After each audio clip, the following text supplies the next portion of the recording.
Hello, everybody. Good afternoon. From the Texas Apartment Association's Education Foundation, I'm Blaise Spitaleri with Gemstar Construction, and we have an amazing show for you today. And I just want to bring everybody up to speed. We have a new schedule. We're going to be on one time per month. So mark your calendars for Hints from HR. It's going to be the second Wednesday of the month. And joining us today, we have our usual suspects, the Kaiser Sose and Verbal Kint to my Dean Keaton. Oh man, good one. Usual suspects. Man, you went way back. I had to change it up a little bit this time around because we have a special guest, and we kind of have a crossover episode from one of our previous Hints from HR, and we'll get to what this is all about. But our guest today is Jason Fine. Jason is the National Maintenance Service Director with Camden. He's about to add another title to his name. He's going to be the new TAAEF host of the Facebook Live series called How to Speak Maintenance. And we're going to get to that and what that's all going to look like. But we're going to kind of do a crossover. We're going to do a recap about the Hints from HR show that kind of sparked off this spin-off series. So Jason was on in February with Iris Sanchez, a recruiter from Camden, and they were talking about hiring and being hired for different maintenance positions. So Jason, there was an abundance of information that was discussed. We talked about what to expect for job seekers in a maintenance interview and positions and for operators and how to find and retain this talent. It was a great episode, and what really stood out the most is when Iris talked about her experience being on site. There was a language barrier with her maintenance staff, and she found herself shadowing them and helping them out so that she could relay information to her residents and her vendors alike. It helps her to learn how to speak maintenance, and it was critical to the success on her property. So Jason, you had similar feelings about the best managers that you had were the ones who learned how to understand and speak this maintenance. So maybe to spark things off, can you share a little bit about that Facebook Live series on what we touched on how to speak maintenance? Sure, Blaise. So it's really important that both sides of the house, the inside, the office staff and the maintenance staff, both understand the impact that they have on each other. And because if somebody doesn't complete a ticket on time, or if they're not communicating or using the right tools, the office staff might not know what's going on, and vice versa. If the office staff doesn't know the commitments and the requirements that are on our maintenance teams on a regular basis, then what can happen is there'll be unrealistic expectations. So what we were discussing was just the fact that to understand what the maintenance teams are going through and to understand the different components of the different mechanical systems that they're encountering day in and day out, it really helps the office team to better kind of manage expectations and schedules, and it helps build a strong relationship. So that's what really impressed me about that conversation. No, absolutely. And Nicole, maybe I want you to kind of maybe touch base on why the importance of speaking maintenance, why we should all learn how to speak maintenance from your maintenance team and on-site staff. No, absolutely. And you guys know that, maintenance has a special place in my heart, and it's definitely something that we should all kind of bridge that communication gap. And like Jason said, regardless of what side, because if you're seeking to understand someone else's perspective, then they will seek to understand yours.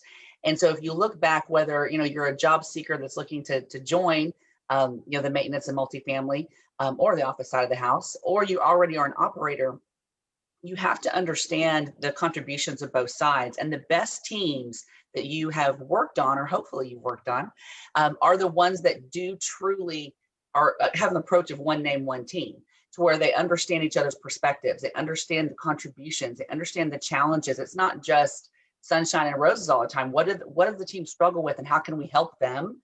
And I think that the teams that are the most dialed in and the most, really receptive to hearing and learning about the other side of the house are really the most successful. And they tend to, kind of lift more without any one person, kind of carrying that load. So how to speak maintenance is super crucial. And I'm so thankful that Jason agreed to add podcaster to his list of attributes, because we need to get that message out there, and we need to continually focus on how to speak maintenance. So I think this is a really important crossover episode. It's going to be a fantastic series. I will definitely be dialing in to listen because it's just important for our industry.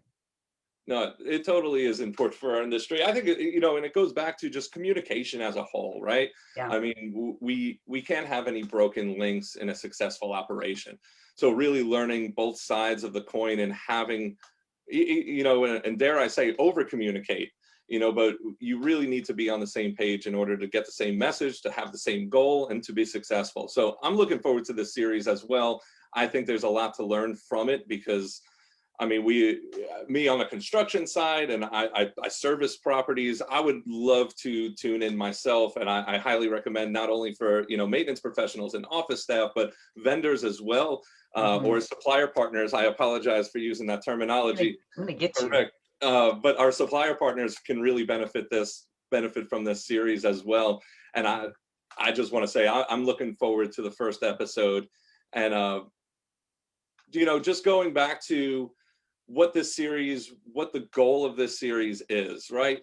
We're going to try to help managers and everyone in the office have a better understanding of what the maintenance teams do, and vice versa. What are some of the, I guess, ways the maintenance staff sometimes looks at the office staff? What are some of the ways that maybe the office staff views the maintenance team, and how could we benefit from that? Jason, if you want to take the lead on that. Yeah, I'd love to. Sometimes the office team can be getting inundated with phone calls from residents that are having struggles. Maybe they're trying to research what's going on with the service request, or maybe they just have a multitude of service requests that need to be completed.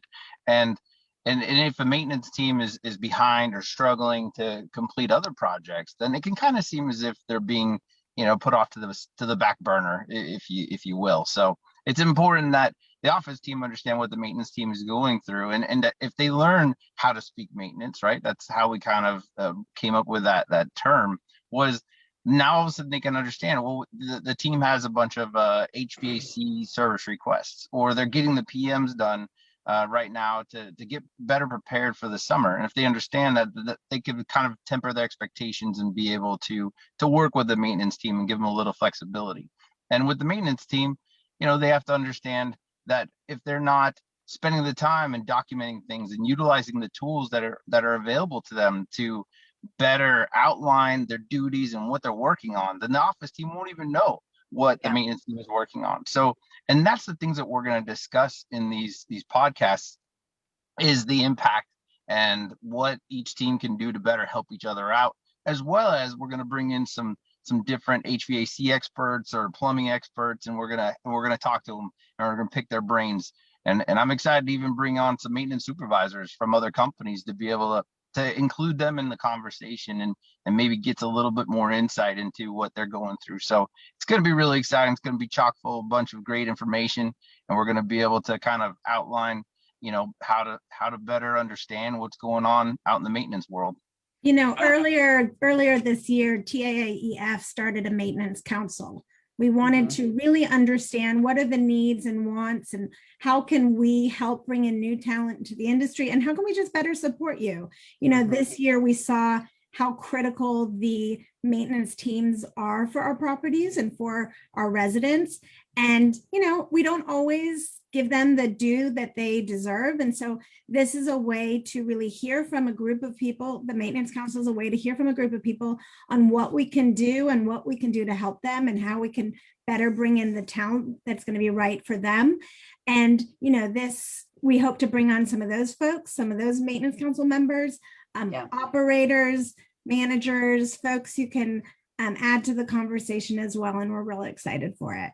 And I think the important thing that we want to also kind of convey is an intentional focus. So think about, myself as an operator, I came, and I would say 95% of us kind of came through the office route in order to be a manager, regional VP.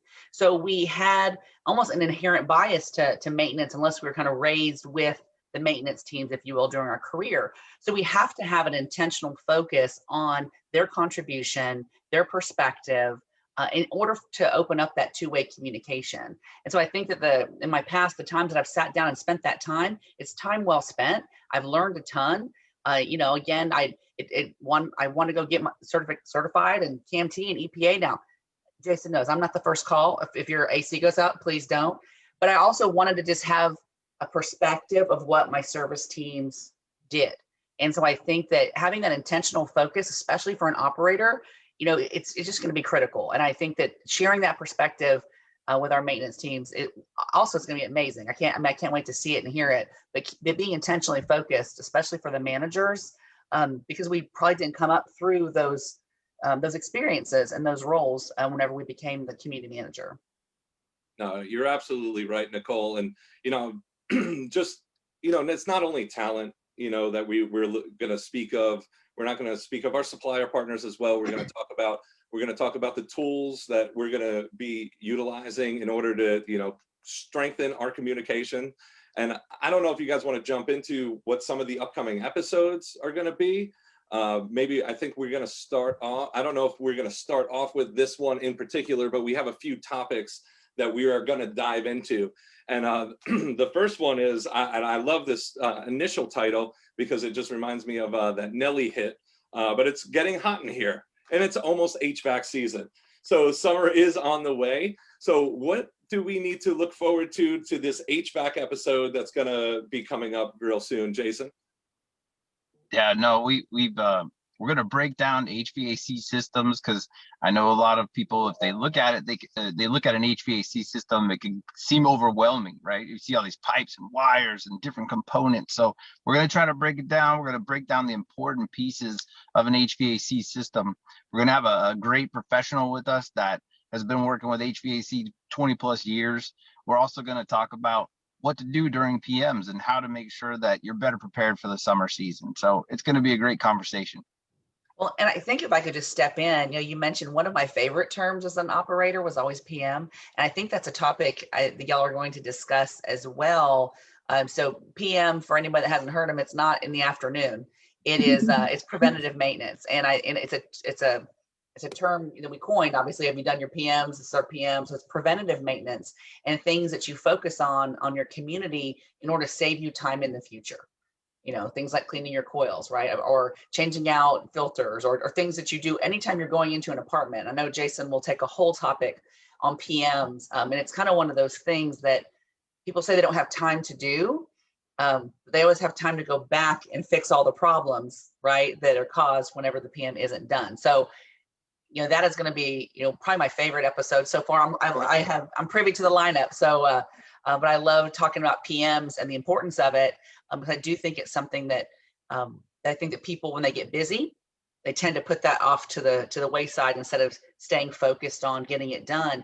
And we just end up paying the price, 6-12 months down the road. And I think that's going to be a key topic too, that I know Jason's passionate about. So, you can jump in on some PM, what we were hoping for that episode too, Jason, if I missed anything. No, I'm glad you brought that up. I really liked how you discussed we don't have a lot of time for PM work, but we do have time to go complete all these HVAC repairs. I mean, there's one whole conversation where we talk about documentation and utilizing tools that are available to us. Because I don't know about you guys, but I remember when I was a maintenance supervisor and I was underneath a kitchen sink, and a community manager or leasing agent was calling me, asking me what's going on with an apartment or what's going on with a service request. Now, if I would have utilized those tools, if those tools would have been available to me when I was a maintenance tech, I won't say how old I am, but the thing is that I know that they could have opened up the computer and they could have seen exactly what was going on with a service request or with a turnover. So right.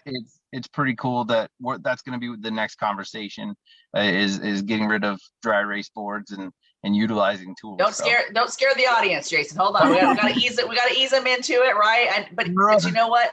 Listen, I had that conversation 15 years ago, but some people are like, but they need the why. They need the why, which is what you're going to give them. Yes. But I think about that to your point, Jason, when you said that you're underneath the sink and you're getting blown up because there's a random question.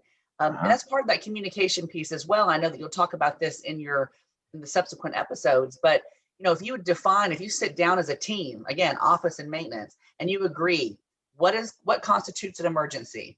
These 4 things, whatever they are, right? What can wait until like a 12:30 check-in and a 4:30 check-in, or again, whatever it is that you guys decide to do, right. Then we don't need to call you in the office every 5 minutes, right? Because we know we're going to see you at 12:30 or 4:30.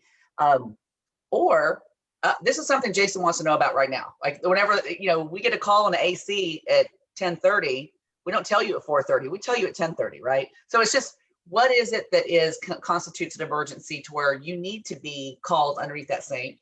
But 95% of it is just us reaching out and not realizing the impact of our actions, and you're having to stop, and now that repair, might not be done just then, or you're doing something else and so it just causes more ripple effects, I think, than we realize.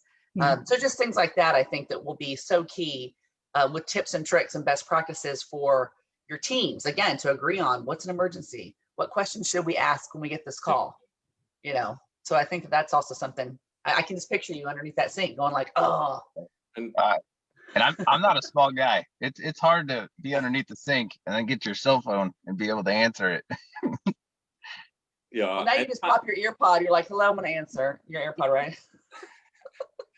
And timing is definitely key for this series coming up too, because the Texas heat is here. And I look forward to, walking through the major components of an HVAC system and learning all about, our preventative maintenance and how our communities can save money by, just doing the little things and making sure that everything that you have is up to speed. That way you're not wasting more time going back, wasting more money going back, and then replacing things that could have been prevented. Now, Jason, you did just mention something that I kind of want to talk about, because I think it's going to be another one of our episodes on this that I look forward to seeing you host and pick people's brains and then share some of your own insight. But getting rid of the dry erase board, let's touch base with that, because Nicole kind of got worried or said, hey, the full disclosure. I don't want to scare anybody. Hey, Yeah, I'm a proponent. I'm a huge advocate, Jason. You know that. But we got to ease people into it and then take it away. So getting rid of the dry erase board. So, all right, utilizing new technology, I'm assuming. What does that all look like? Oh man, so at the end of the day, we're always asking, how do I add more time back to my day? How can I be able to give myself another hour so I can be able to accomplish more tasks?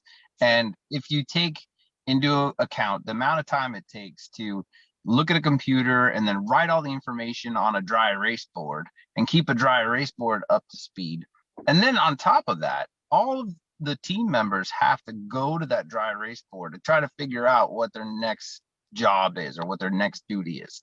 And that's the problem, is it could, at some of our communities, it could take 30 minutes to get from one side of the property to the other, with traffic or with whatever. So if you can utilize tools, and I'm not just talking about the big box, MRIs, Yardies of the world. I mean, there's tools out there that you can utilize now, like that are free, the Asanis and stuff, and Trulios. I think it's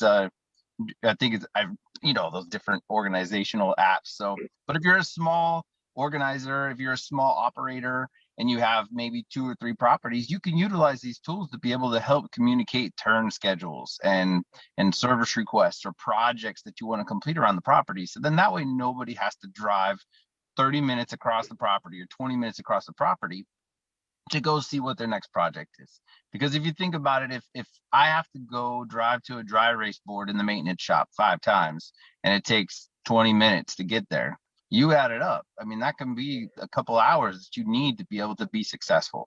Yeah. So that's the whole purpose of that conversation. And we're going to dive into it and discuss what different people are using. So I'm a big fan of technology and utilizing it to be more productive.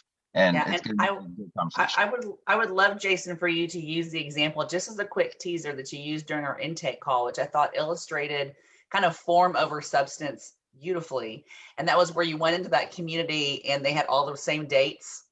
If you can share that story real quickly, just to give you guys an opportunity to kind of illustrate what Jason's talking about with a transition. Sure. I mean, it's a great team. They're doing an awesome job. And I just started asking questions about their turn schedule and how they're keeping track of it in our system. And what we found was that all the dates, all the completion dates for a turn were the same. And so diving into it a little bit more, I found out that the person moves out, a resident moves out of the apartment, and then they would write it down on a piece of paper, or they write it down on a dry erase board. And that's how they would manage the turn process. And then when they were done, that's when they would go in and start putting all the dates in, but they would just put all the same date. So they're just doing a function just to complete a function, but they're not utilizing the tool to be able to communicate with the leasing office about turn schedules. I mean, imagine if I was a leasing consultant, I open the computer and I see that they're planning on completing this apartment in 3 days from now, and I can talk to them and say, hey, is there a way that we can move the clean of one more day so I can get one more day of rent out, out of this apartment? So that's the thing. It's we can use these tools to better communicate between the leasing team and with the maintenance staff. So 100%, absolutely. And I love that story when we talked about it yesterday, because it illustrates one huge pain point I would say that the office team and the maintenance team struggle with, is that, we're trying to bring them in and move them in. And then you guys are completing the make ready, right? So that's a huge disconnect if we're unable to trust the information in the computer, or like you said, have to go somewhere to look for it and ensure that it's updated. So, those types of things, when the teams are dialed in, it just reduces friction, just in so many ways. So I'm glad that, as much as I said, don't scare them with dry erase board, y'all know I'm a huge proponent. It needs to go away. But I think that it's a good topic.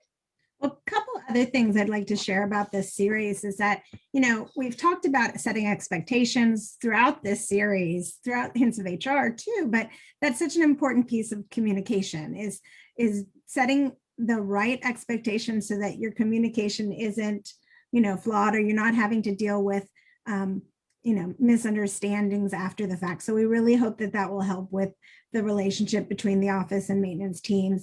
And then the other piece is that, Jason, you mentioned, these tools and tips can work for big or small operators. And really, we want to encourage small operators, maybe even more so, to take some of these tools and see how they can be applied, because you don't necessarily have some of the same resources that a large Camden, might have. So we hope that these will serve all those folks, as well as, you can always think about updating a process or changing something for the better. So we hope that this really applies to everyone. Yeah, to speak on that too, Becca, there's other ways with technology, and Jason touched base on it. There's free programs, and there's group messaging, and there's even some programs that are just a fraction of a price. I have some that I communicate with my sales team through our project managers, and I know they're out there. So, and then every different committee that we work towards for TAA or local associations, there's ways that we can communicate with each other to keep everybody in the loop all the time. And I think it's the getting rid of the dry erase board. I'm a big fan of a dry erase board too. I have multiple of them around my offices. Don't let Jason come over there. Don't let him. But the thing is too, I mostly rely on my technology as well, and setting my alerts and my alarms, and going back through, the new technology processes. That's really how I stay a couple of steps ahead of myself, and then also be able to communicate with my team much better. So these kind of episodes coming up are going to be tremendously beneficial to everybody in the industry. And I can't stress enough to your operators, to your maintenance teams, and to your supplier partners. And just real quick, want to make sure that if you're watching right now and you understand that this is going to be a spin-off series from TAAEF, and it's called How to Speak Maintenance, with Jason Fine. The wonderful Jason Fine is going to be hosting it.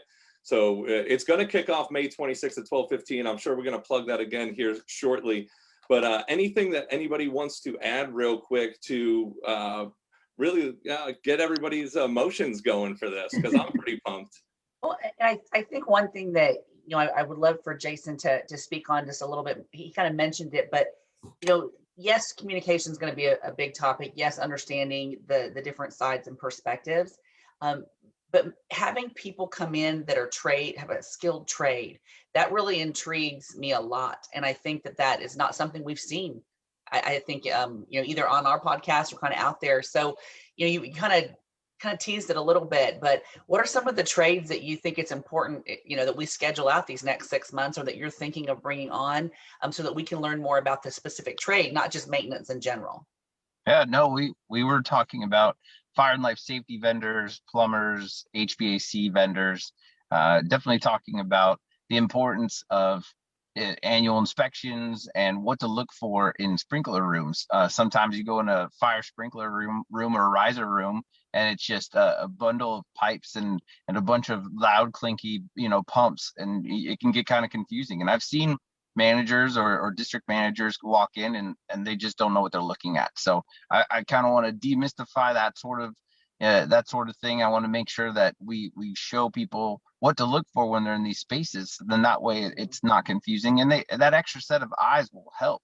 So, and that's what we're talking about when we say how to speak maintenance. It's what to look for in a fire sprinkler room, what to do before summer season hits, and we need to PM or do our preventative maintenance on our HVAC units, and what can we do better as a group, as an industry, to make sure that maintenance and office staff are communicating properly. So I'm excited about this series, and it's going to be a lot of fun. No, I think it'll be fantastic. And I think also, ensuring that, for instance, a lot of people start on a certain class or a certain type of product. And then you might work for a company and get transferred over, and you're working in a different type of HVAC system, or you're working on a mid-rise and you're dealing with mechanicals, or a high rise. And whereas you're used to dealing with, a garden style community, right? So I think that this might be a good way to just, again, it won't train us necessarily to fix anything or address anything, but I also feel like it's wonderful for everyone out there in operator land and supplier land to also know what else is out there, and I think this is a very, a very easy way to just kind of get a taste of it, because sometimes we don't see that. And depending on where you work and where you where you're based, you might only be on A, B, or C class. You might only be on a garden style or, mid-rise wrap, or, or a high rise. So I think that that's going to be important too for when you're presenting it to all of us, you're going to give us all of the perspectives. That HVAC person, they're going to talk about all the different systems that they can work on and the challenges of all of those, or boilers, or whatever it might be, right? So that's exciting too, because you're able to kind of paint with a more broad brush and say, hey, there's so much more out here, which is also exciting for us to continue to grow and develop. So that's that's something to look forward to as well. Hey, Jason, I don't want to put you on the spot here, but I'm going to, and you don't have to answer it if you don't want to, but at 12:15 on May 26th, can you tease maybe who we may have on the show, what that may look like? So that's the kickoff episode for everybody out there, is May 26th at 12:15. Do you have any kind of teaser to keep people on the edge of their seats to get ready? Yeah, no, we've got two exciting individuals. One's his name's Mark, and he is I think he's a regional vice president. No, Mark Hurley. Mark Hurley is going to join us. Mark is the president of Highland Commercial, and he's the former TAA president and San Antonio Apartment Association president. Kind of a big guy, kind of a big deal. Kind of a big deal. Mark, you're a big deal. And his one of his lead maintenance HVAC specialists will be joining us for the episode. And I've heard he has a wealth of knowledge, and he's got a ton of experience, and he's a really good resource for the entire company. So it'll be great to have him on and talk to him and hear about their experiences and get some tips and tricks from them as well. That's right. Yeah, and scalability will be great, because Highland, they are based in San Antonio and have some assets, here and there, but they are maybe a smaller company as opposed to maybe a larger REIT. So I think that this will be a great way, and Mark will, they'll be able to scale it beautifully as far as what it is that we're talking about really is just per building, so whether you own one building or 101 or 1,001 buildings, this really is building focused. So I think that's why it's scalable, no matter what size your team is or how big your company is, we're going to put it down on that building level. And so I think that's why this will be relatable to everybody. Yeah, definitely looking forward to that. And make sure you tune in, because HVAC season is here, and it's getting hot in her. So, her? Yeah. Where's your Band-Aid? I think you need a Band-Aid, Blaze. It's just a little Nelly. I don't need the Band-Aid. I think he needs the Band-Aid. I wouldn't be able to rock a Band-Aid quite like him. But that's May 26th at 12:15 p.m. So make sure that you tune in. And just real quick plug back for our Hints from HR. Hints from HR is back on June the 9th. And just to reiterate again, we're going to be coming to you once a month. So make sure that you tune in for those episodes as well. And anything that y'all would like to close out with? No, just, I mean, really excited, Jason, that you're coming on board. We wish you the best of luck. Not that you're going to need it. We've seen your template and your footprint. So we are excited to be able to kind of introduce you to Facebook land. And, you know, and we'll see you guys as far as the Hints from HR on June 9th. And you guys all tune in on the 26th for How to Speak Maintenance, because it will be a can't miss episode. Excellent. All right, thanks, so much, everyone. Becca, Jason, Nicole, wonderful as always. All right, We'll see you bye-bye. next time. Bye, guys.